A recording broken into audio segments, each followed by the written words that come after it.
us a little bit about triggers. What do triggers look like? How can we be aware of them? And what do we do when?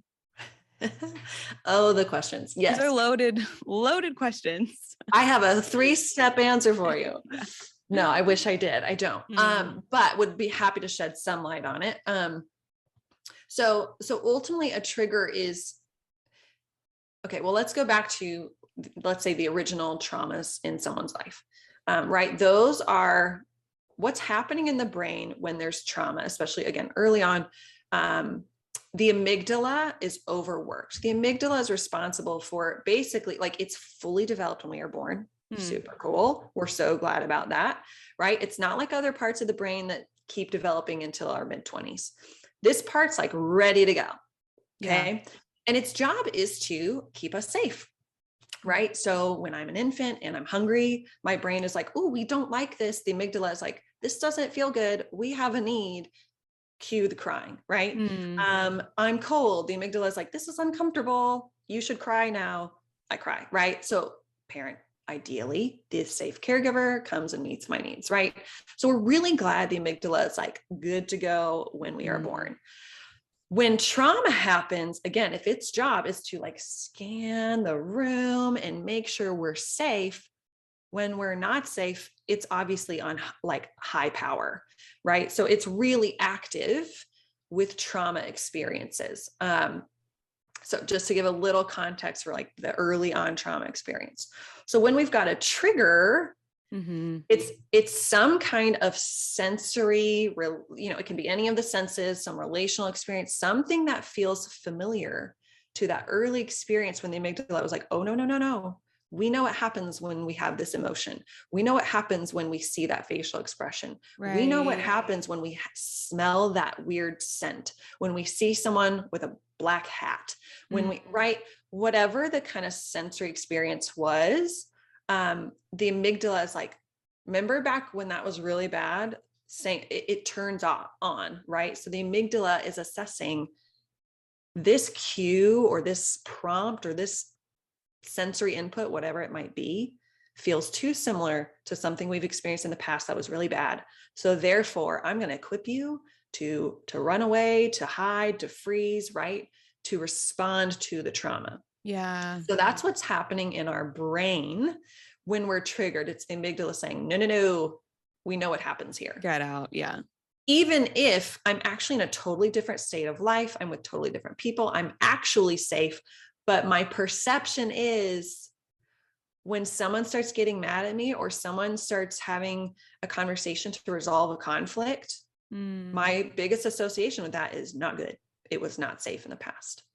So if you're in the room, you might be thinking like, what is happening? On? Yeah. Like, whoa, I just said, hey, let's have a conversation about what happened yesterday. Let's say that was the interaction. And that person with a trauma history is like, whoa, so they react some way.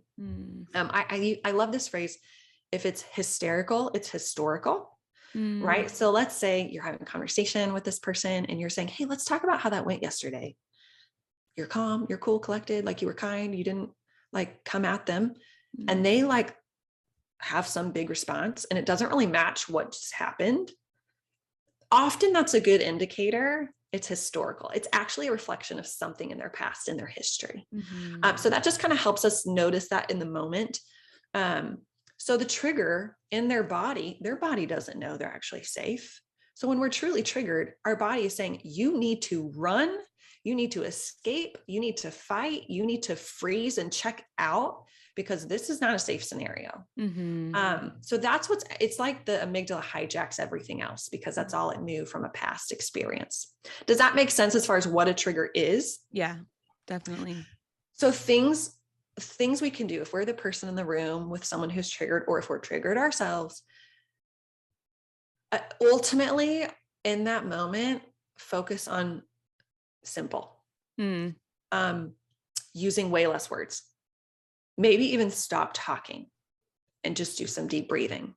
Now there can also be the reality. And again, like you've got to read the room and kind of learn in the moment of maybe stop talking feels like I abandoned this person and it could make Sure. it worse. So you've got to, yeah, we all kind of have to learn in that moment who we're working with. But this idea of use less words, Mm. right? And if you use words, keep them simple, like you're safe, I'm here. Mm-hmm. We'll let's calm, like not, don't say let's calm down. Let's take some deep breaths together. Do you want to go on a walk? Can I get you some water? Right? Like really Yeah. simple, basic things, because Mm-hmm. we have to help the brain and the body come back to the present. And the present is there's actually not a threat here. Yeah. And so sometimes that means we just need to get some water, Yeah. get them a snack, right? There's also some research, psychology, and even just like physiological research that shows like if we can suck on something sweet, it's kind of a calming sensation in our body, like a peppermint. Or, I mean, honestly, when I work with kids, we use a lot of dum dums, right? Just the sucking sensation is calming. Something like bubble gum, maybe even just like stepping outside, getting fresh air, going on a short walk. And maybe we're not talking, it's just like, hey, let's go get some air. And we just walk until they can kind of come back and converse again. Yeah. But I would like simplify anything you can. If you're out in a public place, try to get somewhere where there's less stimulation, right? Like, do we need to sit in the car? Do we need to sit on the patio? Whatever it might be, I would focus on that. And of course, there's things like deep breathing, right? Like that just physically helps our heart rate come down. Mm-hmm. Even drinking, it helps my body realize like I'm doing an action right now that requires me to kind of be present with it. So some of these really simple things help bring back to the present. Right. So those are a couple really simple, like not really rocket science. We can all generally do those wherever we are serving someone who is maybe triggered in that moment. And if a mom that we're serving withdraws, hangs up, leaves, is done, walls go up, and she's checked out, do we give that space? Do we give mom the space she needs in that moment? Yeah, if someone's truly triggered, I would suggest exploring how can I be present Mm-hmm. still. And if that means I text her and say, I can see you're overwhelmed. I'm here for you. I'm so sorry that was overwhelming. I'm ready to talk whenever you are. When you're ready, I'm here. I'll come over. I'll call you. I'll get on Zoom, whatever it might be. I would like honor the space, because there's so much of like, if they don't know what to do in that moment, you can't force them to like be really intentional and have this heart to heart with you. That's going to feel scary. That's going to feel foreign. Right. And that could actually be, we could trigger more if we like force that. So until that mother has learned to stay connected to you in the moment, I wouldn't push it. Mm-hmm. But thinking through what can I do or say or communicate presence, any kind of connection you can still offer that's not invasive, right? If she walks away or she hangs up or whatnot, exploring what's a little way I can say, I'm here for you. I'm so sorry. That was a really hard moment. That was a really overwhelming experience for you.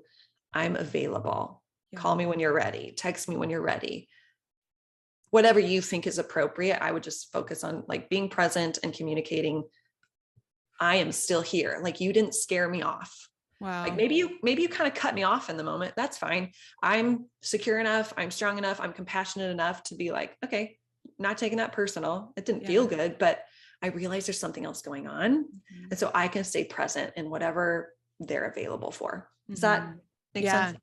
And we're playing the long game, not the short game. And for a population that many people in their lives have bailed on them, let us be the ones that don't, and that remain, and that consistency in something in their life or someone in their life that's a constant is exactly how we continue to engage, even if we're not fixing this problem immediately right in this moment. As much as many of us want to, it's the long game.